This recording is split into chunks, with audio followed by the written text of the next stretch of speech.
So my wild card is the movie Rope from 1948.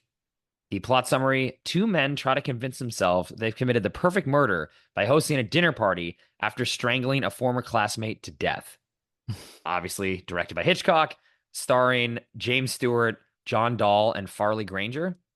I wanted to bring in a film to me that really exemplifies in the best way Hitchcock's sense of gimmicks. Like, and he does do gimmicks, and that is Hmm. something that he does. Gimmick of this movie, from a technical standpoint, is it feels like it's all one continuous shot, other than one, two clear edit points in the film. But as an audience member, you're supposed to feel like this is a oneer, one long oneer, right? The whole movie is one shot, which back in the day was technically not possible because the film cameras could only hold like 10 or 15 minutes of film. Mm. So they couldn't actually do it.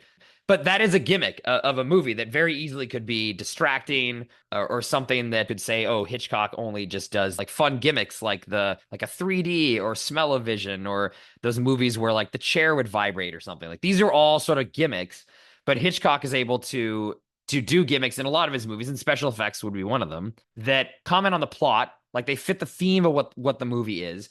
And it's just something too that, because you're not distracted by it, but you know that it's happening, it just, to me at least, works on like another level. You don't feel cheap, like, oh, I know what he's trying to do here. It's like, whoa, I know what he's trying to do here. Like, I'm going to kind of pay attention to this. And I wanted to bring in something that is more technical of what he's achieved in film, because I think that's something that is easily forgotten by mainstream, of the technical bounds that he was pushing. We'll get into the film a little bit more, because it definitely is an interesting one. Had you seen Rope before? I watched this when I was doing my Hitchcock marathon. I think the gimmick, not just of the oneer, but also just of the conceit that, oh, this has happened right in the beginning of the movie. And Yeah, now right. Yeah, let's right, right. see, if you get caught or no. It's actually pretty clever, but I will say this is not one of my favorites of Hitch's. I mean, there are some movies that I probably dislike more of his. You mentioned one of them. But this one, after a while, I think the gimmick of the actual conceit or the premise does get a little bit tired in my mind, especially as Jimmy Stewart enters, and also Jimmy Stewart is on his ham best in this movie. It's like a lot. Like, this is sort of where, as we said before, like, he's not an actor's director. I think he sort of probably lets the actors come in and do what they want to do. And this is Jimmy Stewart's interpretation, I suppose, of this character, where even though I don't know if he knows he's playing a gay character, but he probably is. I think he knows. I He think probably so. knows. Yeah. And maybe that's sort of what this movie has been reduced to now, I guess, is that of its sort of really overt homosexual tones, Mm. which is fascinating to kind of watch. And I do love that aspect that, Hitchcock has always played with sexuality and desire and the dark side of that. And he's not limited to just straight relationships. He sort of casts a wide net in terms Hmm. of that, that exploration across, no matter who you are. So I do love that aspect, but otherwise, as a movie, it's the movie that I think is in the pop culture consciousness now, because at least, in the film Twitter letterboxed world that we live in, thanks to Mm. that. But Oh, the I, homosexual elements, you mean? or just That. this movie in general, Oh, okay, but okay, okay. because of those elements, it's in the Hmm. cultural consciousness. But it's the one that I probably rewatched the least, because I do find at some point it gets a bit tired, I think. Yeah, like, I'm not saying this is the one movie we've talked about. Well, actually, Lady Vanish isn't like a 10 out of 10 either, but that is, I like this movie a lot, Right. but it's not one of my favorite Hitchcocks.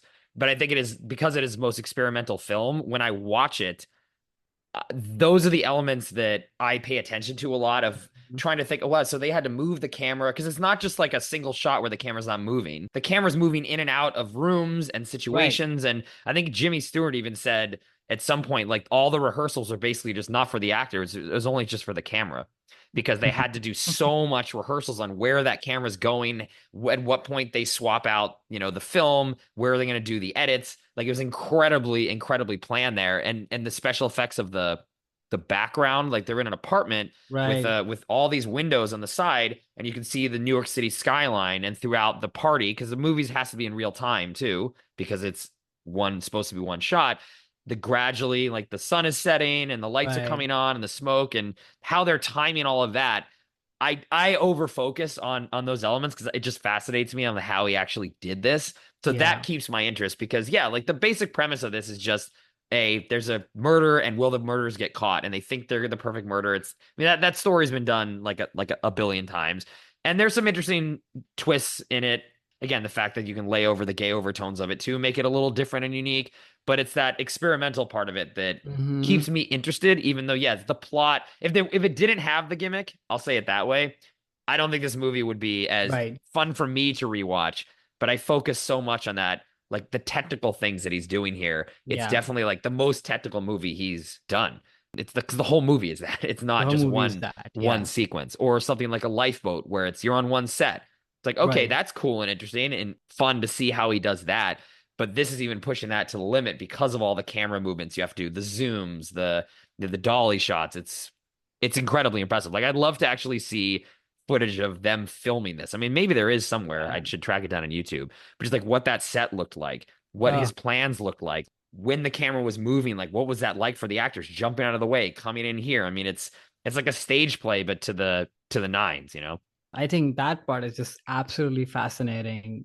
And as you were talking about it, I'm thinking about even more and more. Like, yeah, it's like a stage play, perfectly choreographed with precision of almost like an architectural design Mm-hmm. masterpiece that you have to create because it's not just the camera. I mean, there are people in there are scenes happening, there's a lot of acting happening, like I Yeah. said earlier, and you have to do all of that while keeping all the technicalities of it, enrich the story, but also not get in the way. And Right. that's very hard to do.